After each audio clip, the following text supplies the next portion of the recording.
اللہ کے سوا کسی مدد نہ مانگ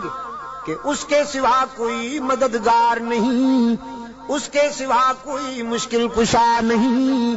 اس کے سوا کوئی حاجت روا نہیں، اس کے سوا کوئی بیڑے پار کرنے والا نہیں، اس کے سوا کوئی بیماریاں دور کرنے والا نہیں، اس کے سوا کوئی مرادیں پوری کرنے والا نہیں۔ جب مانگنا ہو تو اسی سے مانگ، جب رونا ہو تو اسی کے در پہ آنسو بہا، جب دامن پھیلانا ہو تو اسی کے در پہ دامن پھیلا۔ وعدہ پورا کرنا، ایاک نعبد و ایاک نستعین، ہم تیری ہی عبادت کرتے ہیں اور جزاک اللہ، ہم تجھ سے ہی مدد مانگتے ہیں اور مانگتے رہیں گے۔ سیدہ عائشہ صدیقہ رضی اللہ تعالیٰ عنہا نے بھی اللہ کے حضور اشک بہائے، اسی کو دل کی بات سنائی۔ منافقین نے میرے خلاف جھوٹے الزامات عائد کیے ہیں، میری کردار کشی کی مہم چلا رکھی ہے۔ اگرچہ یہ بات نئی تو نہیں، مجھ سے پہلے بھی معصوموں کے خلاف یہ پراپگنڈا ہوتا رہا، لیکن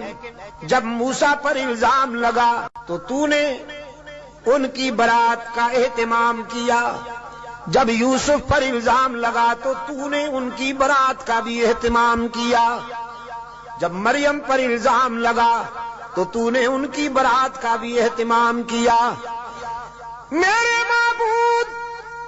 آج تیرے محبوب کی عائشہ اشک بار آئی ہے اور یہ فیصلہ کر کے آئی ہوں، جب تک میری برات کا اہتمام نہیں ہوگا تیرے در سے سر نہیں اٹھاؤں گی، سجدے سے سر نہیں اٹھاؤں گی، کسی اور کے در پہ نہیں جاؤں گی، تجھ سے ہی مدد مانگتی ہوں، تجھ سے ہی درد دل کہتی ہوں۔ رو رہی ہے سیدہ عائشہ صدیقہ رضی اللہ تعالی عنہا، کس کے آگے؟ اسی کے آگے رویا کرو،